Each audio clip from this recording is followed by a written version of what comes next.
O capítulo 22 do Evangelho segundo o Espiritismo é o capítulo mais curto do Evangelho.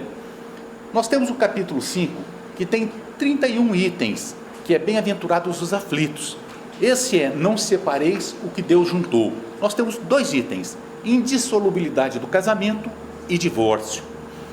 Então nós vamos ler uma passagem de Mateus, capítulo 19, versículos de 3 a 9. Também os fariseus vieram ter com ele para o tentarem e lhe disseram: será permitido a um homem despedir sua mulher por qualquer motivo? Ele respondeu: não lestes que aquele que criou o homem desde o princípio os criou macho e fêmea, e disse: por essa razão o homem deixará seu pai, a sua mãe, e se ligará à sua mulher, não se farão 2 senão em uma só carne? Assim já não serão 2, mas uma só carne. Não separe, pois, o homem o que Deus juntou. Por que então, retrucaram eles, ordenava Moisés que o marido desse à sua mulher um escrito de separação e a despedisse? Jesus respondeu: foi por causa da dureza dos vossos corações que Moisés permitiu despedisseis vossas mulheres, mas no começo não foi assim. Por isso eu vos declaro que aquele despede sua mulher, a não ser em caso de adultério, e desposa outra, comete adultério, e aquele que desposa a mulher que o outro despediu, também comete adultério. Mateus capítulo 19, versículos de 3 a 9. Primeiramente nós temos que ver uma coisa, nós temos que nos reportar à época que Jesus falou isso. Nessa época que Jesus falou, era muito conturbada as coisas, as relações eram conturbadas, era muito complicado, o povo muito atrasado, e ele tinha que falar com figuras fortes, figuras firmes. Tanto é que ele disse: antigamente não era assim, pela dureza dos vossos corações é que hoje é dessa forma. Antigamente por quê? Porque lá, vamos dizer assim, em outras eras, não vamos dizer na Terra, os seres já estavam em outros ordens um pouco mais evoluídos, né? E já exercitam, e já exercem, e já praticam a verdadeira lei do amor. Mas muitos foram exilados aqui para a Terra. Isso nós temos no Livro dos Espíritos, nós temos nos Exilados de Capela, nós temos no Transição Planetária, que nós estamos em fase de transição e que já aconteceu esse expurgo e já aconteceu emigrações e imigrações de espíritos para a Terra. Então esses espíritos que vieram ajudar, eles tinham conhecimento, só que esse povo nessa época de Jesus ainda não. Então quando ele disse, antigamente não era assim, era porque existia pureza de sentimento. Aí não voltou, os habitantes da terra, então Jesus precisou ser forte, nesse sentido. Aí ele disse, não separeis o que Deus juntou. Aí nós nos perguntamos, qual um dos atributos de Deus? Um dos principais, ou seja, todos os atributos de Deus são principais porque eles são absolutos, eles são integrais. O amor absoluto. Se Deus é amor, se Deus é a expressão do amor absoluto, o que ele junta é quando existe o amor. Quando acontece uma separação ou uma dissolução de uma sociedade de fato, ou de um casamento, ou um divórcio, obviamente que essas relações, elas não se acabaram com aquilo que foi legalizado, que foi como que concedido por lei, mas era que de fato já tinha acabado. É uma relação que de fato já não existia mais, mas nós vamos chegar lá. E aí nós nos perguntamos, mas meu Deus, o que eu faço? Como numa relação difícil, num relacionamento difícil, o que fazer, o que não fazer? Primeiramente, Deus é amor, exercitar a lei do amor. Mas nós estamos numa família, nós estamos com uma pessoa, nós estamos de uma relação interpessoal de 2 pessoas, por acaso? Depende. Dizem alguns, equivocadamente, que numa relação não existe o acaso, que numa família não ocorre um acaso, que na relação entre as pessoas não tem acasos. Então nós estávamos, se pensar dessa forma, partindo por um método fatalista de entender a vida, ou seja, nós não podemos mudar a nossa vida, não existe o livre-arbítrio. Por quê? Porque tudo já está pré-determinado, e não é assim. Vamos tomar um exemplo. De janeiro a agosto desse ano, 2016, Hospital e Maternidade Dona Regina, 3.755 partos. É uma beleza, mais de 400 por mês.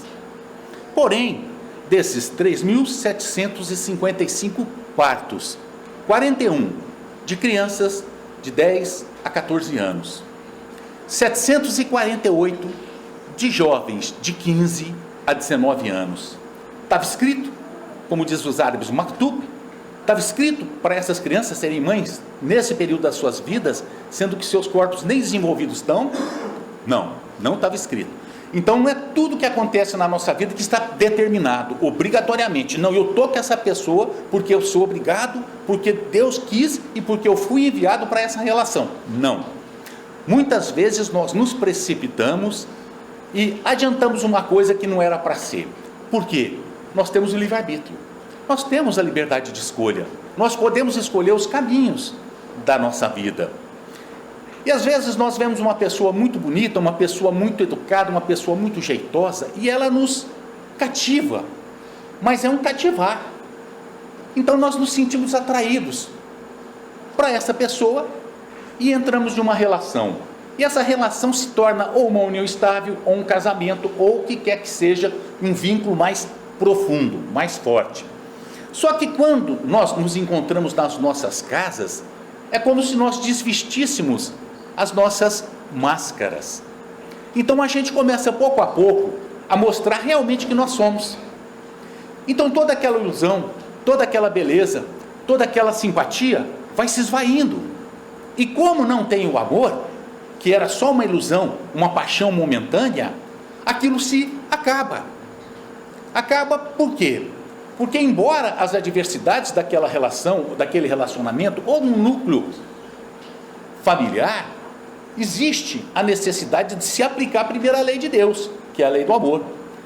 Entramos equivocadamente numa relação, teríamos que tentar, obviamente, aplicar essa lei para nos suportarmos até a gente aprender a se amar, porque o afeto e o amor, ele vem com o tempo, é uma coisa de planta, de amadurecimento, não é uma coisa imediata. Mas infelizmente nós, espíritos humanos ou seres humanos, nós não temos paciência. Nós pensamos só no curto prazo, tudo para nós tem que ser o agora, ou se não foi o ontem. Mas a gente tem que pensar numa relação no longo prazo. E o exercício dessa paciência, o exercício desse amor, para que possa essa relação que no começo começou equivocada, vingar. Porque todo compromisso, toda promissória que nós assinamos, nós criamos um compromisso para poder ser pago, para poder ser resgatado. Então não tínhamos um compromisso com essa pessoa, nós entramos nessa relação, magoamos e ela nos magoou. O que acontece? Nasceu um compromisso dessa relação equivocada. Aí, para uma próxima, aí sim nós teremos o compromisso de nascer e nos encontrarmos com aquela pessoa, para que possamos realinhar os nossos caminhos, para que nós possamos fazer com que nós nos amemos, porque não basta só gostar, não basta só tolerar, tem que se amar. E a vida é assim. E nós, infelizmente, muito imediatistas, nós não temos paciência de esperar. Mas não começou assim essas relações, a não ser essas equivocadas. Isso vem de séculos. Olha, séculos, sim, séculos. Se partimos do princípio da unicidade da existência, nós estamos numa família. Essa família todos não são afins. Existe aquela dificuldade de convivência. Aí nós nos perguntamos, o que eu estou fazendo com essas pessoas? Que nem eu sinto que são meus parentes, nem meus irmãos, nem nada. O que eu faço aqui? Deus me colocou, de acordo com o entendimento de Steve Hawking, olha a inteligência de Steve Hawking, que é aquele físico mundialmente conhecido, que Deus nos coloca num tabuleiro e nos joga como dados. Põe um tabuleiro e joga a nossa vida. Aquele que conseguiu ser um dado de 6, tem sorte. Aquele que é de 1, não tem sorte. Mas não é assim. Se pensarmos pela unicidade da existência, assim será. Por quê? Porque nós não vamos ter nenhum compromisso com as pessoas que estão conosco. Nós nascemos no berço e morremos no túmulo, unicidade da existência. Então a gente não tem compromisso, nem anterior, nem vamos ter posterior. Então para que tolerar? A família, tolerar marido, tolerar mulher, tolerar quem quer que seja. Melhor acabar com tudo.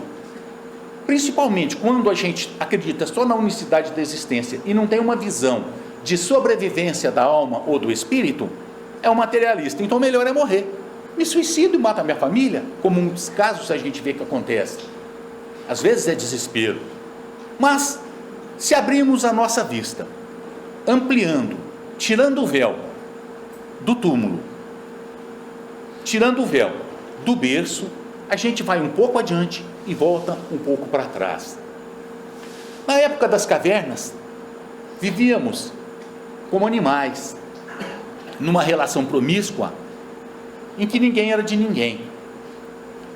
Nós fomos evoluindo no decorrer dos milhares de anos, dos milhares de séculos, séculos e séculos. De acordo com essa evolução nossa, do espírito e do orbe da Terra, os nossos sentimentos também foram evoluindo, foram se depurando, foram se aprimorando. E daquela visão que tínhamos, que éramos parte da natureza, como a unha é parte da nossa carne, ela foi se abrindo. Começamos a ter um pouco da consciência de nós mesmos e começamos a ter um pouco de sentimento de posse. Aquelas pessoas que conosco estavam, nós nos considerávamos como nossa, a posse. Mas já é um primeiro sentimento de a depuração dos sentimentos. Magnetismo, sensações, instinto, sentimentos. Sentimentos, o maior de todos, o amor. Então nós fomos crescendo e nós começamos a ter um dos atributos de nós, espíritos, o livre-arbítrio. Nós começamos a ter o livre-arbítrio. O que é o livre-arbítrio? É a vontade de nos dirigir de acordo com a nossa própria vontade, de escolher os nossos caminhos e os nossos rumos. São-nos colocadas várias alternativas e nós temos o privilégio de optar por uma delas. Normalmente, em razão daquela nossa inferioridade, ou do nosso egoísmo, ou do sentimento de posse, nós sempre optamos por aquele caminho equivocado. Fomos assinando promissórias. Compromisso assumido, promissória passada que tem que ser resgatada. E nesse decorrer dos séculos e séculos, a nossa convivência vai se depurando. E nós estamos no mesmo núcleo, ou vamos para outros, e voltamos, e começamos a ter como que um afloramento do verdadeiro sentimento, que é o amor. Aí nós começamos a ter as nossas famílias, a ter as nossas esposas, os nossos maridos. Teve, no decorrer da história,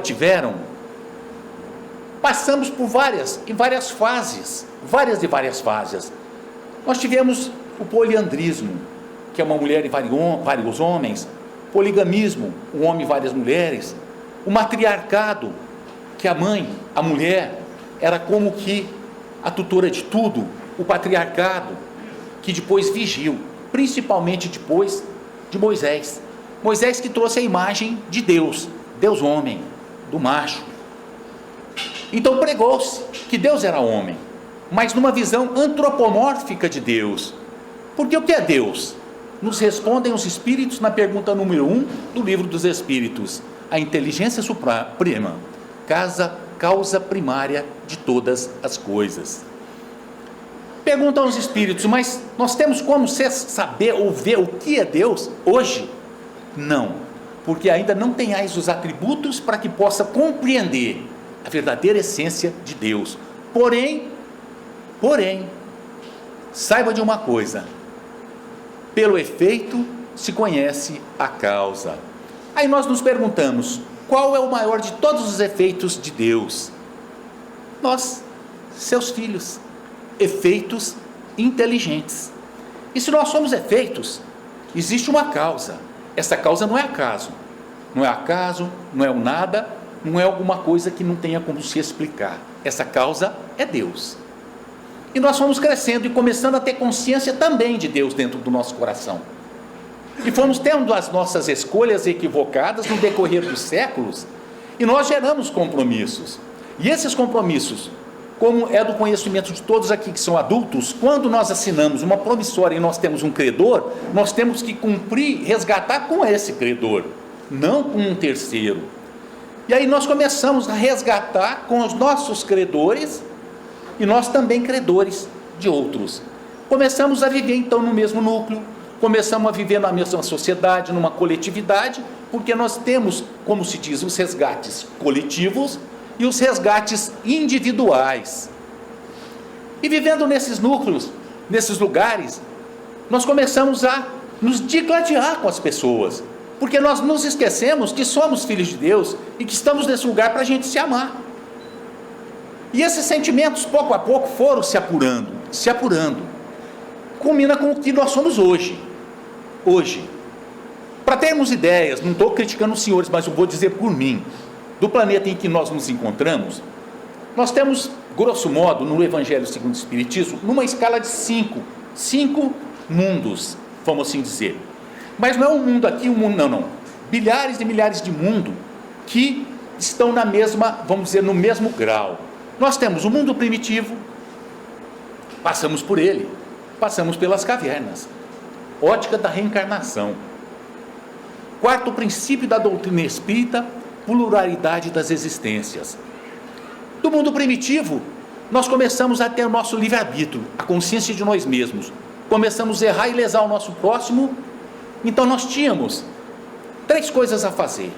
Primeiro, nos arrepender. Nós nos arrependemos, porque o grau hoje é de arrependimento. Depois nós tínhamos que resgatar um compromisso com esse nosso credor. E em terceiro plano, nós tínhamos que expiar o mal que nós fizemos ao nosso próximo. Porque nós só saberemos o que ele passou se passarmos por isso também. Nós só saberemos o sofrimento que nós causamos se esse sofrimento também bater a nossa porta. E hoje, todos nós que estamos aqui dentro, sofremos. Não tem quem possa dizer que não sofre. Mas a pedido, nós pedimos para sofrer, nós pedimos para poder chegar onde nós estamos. Nós estamos no planeta num segundo grau, provas e expiações. Por isso nós estamos aqui, expiando o nosso passado e sendo provado, testado para o nosso futuro. Porque hoje nós colhemos o que plantamos, estamos plantando para o amanhã. E esses relacionamentos vão ocorrendo. E a gente pode ver que no decorrer da história, falava-se na união do homem e da mulher. No ano de 2011, o Supremo Tribunal Federal declarou inconstitucional parte do artigo 1723 do Código Civil, que o casamento é entre um homem e uma mulher. Admitiu-se então o casamento homoafetivo. 2013, resolução 175 do CNJ regulamentou a conversão da união estável entre pessoas do mesmo sexo em casamento. Então nós vemos que hoje casais do mesmo sexo podem também ser um casal casado, de acordo com a lei, de acordo com a decisão do Supremo, de acordo com a resolução do CNJ, que teve contestação pela OAB e foi considerada constitucional pelo STF. Então nós temos essas relações da família, do marido à mulher, de uma família do mesmo sexo. Nós temos famílias monoparental, que é de um parente só. Ele, o pai ou a mãe, vive com os seus filhos, ou um avô ou uma avó. Então nós temos vários núcleos familiares, e esses núcleos são para o nosso realinhamento. Mas quando chega num determinado momento em que as relações estão deterioradas, elas estão acabadas em todos os sentidos, o que é melhor que se faça? deixar que essas pessoas se matem ou que divorciem. Porque, como nós dissemos anteriormente, o divórcio só vem separar o que já estava separado de fato. Nós vemos nos jornais as notícias, crime, em todos os jornais, no Brasil e no mundo, casos de morte dentro da família, marido matando mulher. No site do Tribunal de Justiça, 10 mil casos tramitam no estado de violência doméstica. Olha, 10 mil casos de violência doméstica.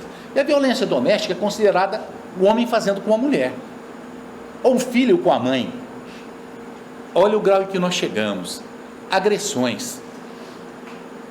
Filhos batendo na mãe, maridos batendo em mulher. Ora, antes que chegue nesse ponto, não é melhor que se separem? Quando Jesus disse, não separeis o que Deus juntou, o que ele falou era para não separar o que realmente existe de amor. Porque quando se ama, não chega a esse ponto. Quando se ama, as relações, embora sejam difíceis, porque cada um é um ser pensante, cada um ser que tem os seus desejos, as suas dificuldades, as suas necessidades. Cada um é uma individualidade. Tanto é que Deus não fez ninguém idêntico, ninguém, absolutamente ninguém é igual a ninguém. Todos nós somos diferentes, mas somos iguais em Deus. Mas nós temos os nossos pensamentos, as nossas dores. Então, se nós não soubermos flexibilizar os nossos sentimentos, os nossos desejos, o nosso orgulho, qualquer relação não vai dar em nada. E hoje está muito fácil divorciar, basta ir no cartório. Duas pessoas, consensualmente, vamos divorciar, vai no cartório, leva o advogado, faz a documentação, está divorciado. Muitas pessoas hoje, infelizmente, pensam assim, olha, eu vou casar, mas se eu casar eu separo. Não é assim, porque pode até separar, mas ficou a lesão de um ou de outro. Ah, mas eu não sinto nada por ela, ela nunca foi nada na minha vida, então eu não vou me sentir magoado. Não, mas e ela? Ou ele, ou quem quer que seja, não ficou magoado? E quando se magoou alguém, existe o compromisso. Existe o compromisso. Então nós temos que ter muito cuidado com o sentimento das pessoas, com o que nós fazemos com as pessoas, porque hoje a lei nos dá uma série de benefícios para que a gente possa separar, possa cada um ir para o seu lado e tocar a sua vida, mas e depois?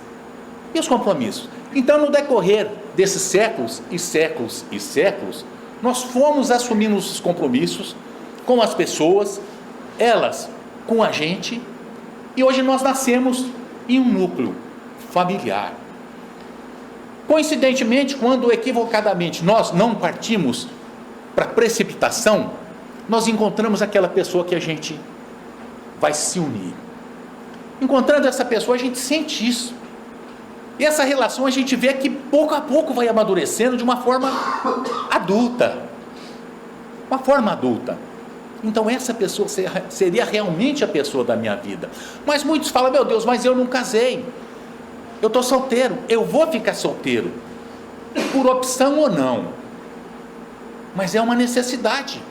Uma necessidade dessa vida, da pessoa viver sem ter um relacionamento afetivo com alguém.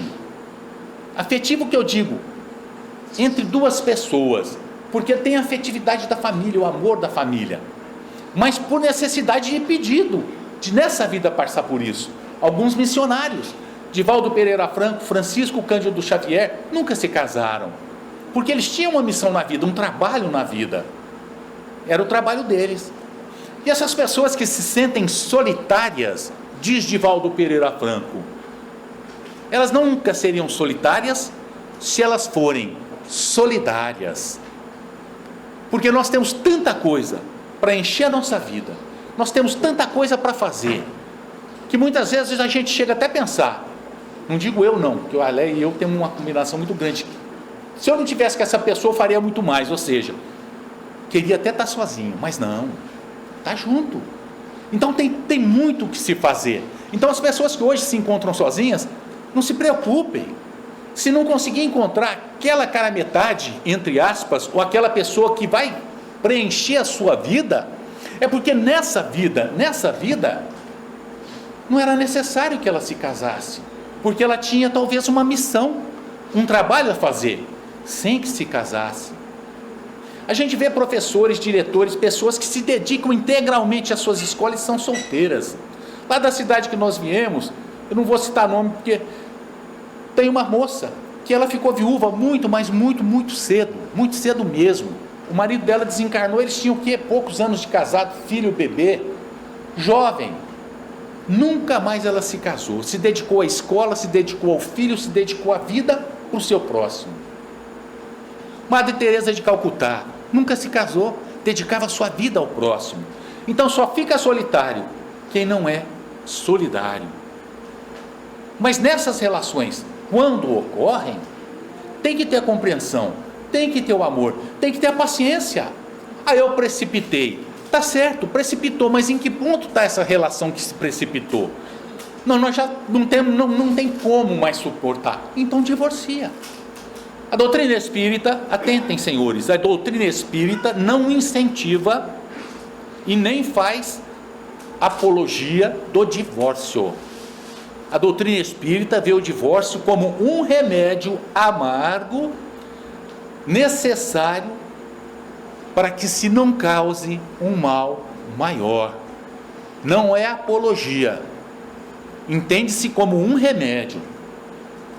Mas e se começarmos a aplicar a lei do amor em uma relação que está como que balançando, mas não chegou nesse ponto de estar deteriorada? Exercitar o amor, a paciência, abrir mão às vezes das nossas necessidades, das nossas vontades, para que se possa fazer a vontade daquela pessoa. Ah, mas eu não vou fazer. Não, obviamente que nós não vamos fazer tudo que a pessoa quer, porque também, mas o que é racional, vamos assim dizer. Agora, muitas vezes nós estamos com uma pessoa e na verdade essa pessoa tem 60 anos, mas é uma criança. Por quê? Porque desde criança foi acostumado a ser tratado como uma criança e não cresceu, não amadureceu. Ela se sente uma criança, então ela vê na mulher, ou ela vê no marido, ela vê no seu companheiro, pode ser homem ou homem, mulher com mulher, um pai, um que vai tomar conta. Não é assim. Essa pessoa, ela está procurando o quê? Alguém para se arrimar, porque ela própria não consegue se arrimar em si mesma. A partir do momento que nós começamos a entender da nossa existência, da nossa realidade, nós vamos ver que as relações são mais fáceis de se passar. Não só a relação entre um casal, não só a relação dentro de um lar, no núcleo familiar, mas a relação também no nosso trabalho. Nós temos chefes difíceis, nós temos pessoas de convivência muito complicadas, mas nós não conseguimos, porque nós precisamos daquele emprego, e nós não temos como sair, abandonar tudo, jogar para o alto e falar, eu vou embora porque eu não suporto, eu não tolero essa pessoa. Não, mas Deus é tão perfeito, que faz com que a gente necessite daquele salário, para não abandonar aquele emprego, para que a gente possa aprender a amar aquele chefe difícil. Nas relações sociais, a mesma coisa. Só que nas relações sociais, já é mais fácil a gente sair quando a gente não está satisfeito com uma pessoa e que não combina com essa pessoa.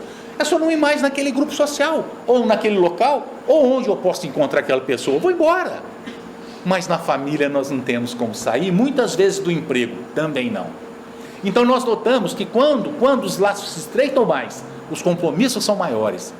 Não é compromisso de ódio, é compromisso de amor. Porque nós pedimos os nossos parentes difíceis, e talvez nós sejamos os parentes difíceis, e não eles.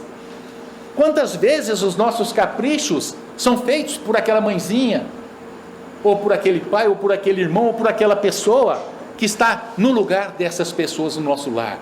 Fazem o nosso capricho, e nós sempre pedindo mais. Quando nos dão um basta, a gente fica chateado, magoado. Por quê? Porque não fez o que eu quis. E isso é uma herança, é um atavismo que nós trazemos daquele desejo de posse. Tudo é meu. É o ego que cresce. A minha família, o meu filho, a minha amiga, a minha mãe, olha só, olha a posse. Tudo é de Deus, mas esse sentimento nós temos, e nós temos que trabalhar. E como nós devemos trabalhar para que a convivência seja mais fraterna, mais amorosa? Conhecendo-nos a nós mesmos. Pergunta 919 do Livro dos Espíritos, Santo Agostinho respondendo a Kardec, que todos os dias ele fazia um balanço da vida dele, quando ele se deitava, e ele via onde ele errou. Onde ele errou, ele procurava acertar. E onde ele estava acertando, deixa como está, porque eu estou acertando. A partir desse momento nós começamos a nos conhecer. A partir do momento que nós nos desmascararmos diante do espelho, olharmos para nós mesmos, dizer, meu Deus, como eu errei, aí sim vai começar a nossa verdadeira terapia, a terapia de nós para conosco mesmo. O que disse Jesus? Próximo como a ti mesmo, Deus sobre todas as coisas, próximo como a ti mesmo. Ora, a partir do momento que eu desvestir essa máscara, começar a me conhecer, começar a me amar, entender que eu não sou perfeito, que eu tenho as minhas deficiências, as minhas dificuldades, não deficiências físicas, muito fácil de se passar por deficiência física, deficiência moral, que eu tenho meus problemas, admitir que eu não posso acertar em tudo, porque eu não sou perfeito, entender também que aquela imagem que está no espelho é a imagem de uma pessoa que tende a ser luz, a um dia brilhar, mas que hoje erra e erra muito. A partir do momento que começarmos a nos aceitar dessa forma, procurarmos trabalhar as nossas dificuldades, diluir os gigantes negativos da nossa alma, o ciúme, a inveja, o ódio, fazendo com que nasçam os gigantes positivos, que é o amor, a compaixão, a piedade, nós vamos ser felizes, independentemente das condições financeiras, físicas, de companhia em que nós estejamos. Ou os senhores acham que Francisco Cândido Xavier, que para Francisco Cândido Xavier foi fácil a vida? Quem assistiu o filme da vida dele vê que não. Quantas pessoas difíceis ele teve na vida dele, e o homem era um santo, entre aspas. Divaldo Pereira Franco, é fácil a vida deles? Madre Teresa de Calcutá, os senhores acham que a vida dessa mulher era fácil lá na Índia? Pessoas fáceis na vida dela? Não, são pessoas necessitadas e carentes que a todo momento estão pedindo uma coisa, uma pedindo outra, sugando, mas eles entendem que essas pessoas estão nesse ponto porque precisam, porque muitas vezes nós não entendemos a pessoa, mas essa pessoa está pedindo, aí nós nos colocamos no lugar dele e falamos, em que lugar que eu gostaria de estar? Nesse, para poder servir, ou de ser servido? Então nós não podemos julgar as pessoas, entendendo como elas são, primeiro conhecendo a nós mesmos, e a partir desse momento nós começamos a entender as pessoas, saber das suas dificuldades, que as dificuldades que eu tenho, talvez as delas sejam muito maiores, que os meus caprichos talvez estejam ferindo essa pessoa, entendendo que se eu estou ferindo a alguém, eu estou assumindo um compromisso, que essa pessoa necessita do nosso amor, da nossa compreensão, do nosso carinho, do nosso respeito, independentemente do que quer quem que seja. Vos disseram, Jesus disse, amai vosso inimigo, odiai o vosso próximo, amai o vosso amigo e odiai o vosso inimigo, mas eu vos digo, amai os vossos inimigos. Aí nós não entendemos,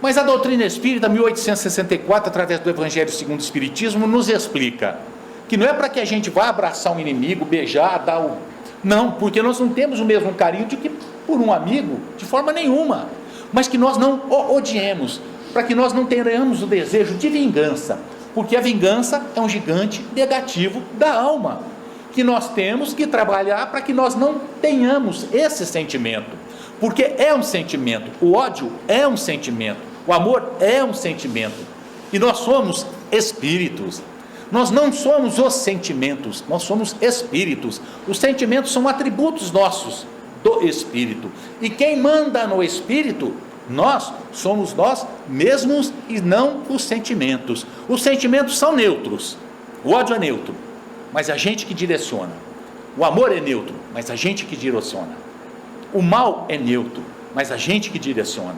E nós somos responsáveis, não só pelo bem, pelo mal que nós fazemos, mas também pelo bem que deixamos de fazer. Portanto, senhoras e senhores, a doutrina espírita, ela nos informa que quando a relação chegou num ponto que não tem como suportar, tem que se aceitar o divórcio para que possam não se matar. Mas acima de tudo, a doutrina espírita nos explica que nós devemos amar incondicionalmente os nossos irmãos, que nós devemos perdoar a cada ofensa que eles nos fazem, não 7 vezes, mas 70 vezes, 7 vezes, ou seja, infinitamente. Aí sim, as nossas relações, nos nossos lares, no nosso trabalho, no nosso círculo social, no nosso círculo de trabalho voluntário, se tornarão mais fáceis de serem suportadas. Essa é a lição do Evangelho da noite. Deus abençoe a todos, de ambos os lados da vida. Muito obrigado.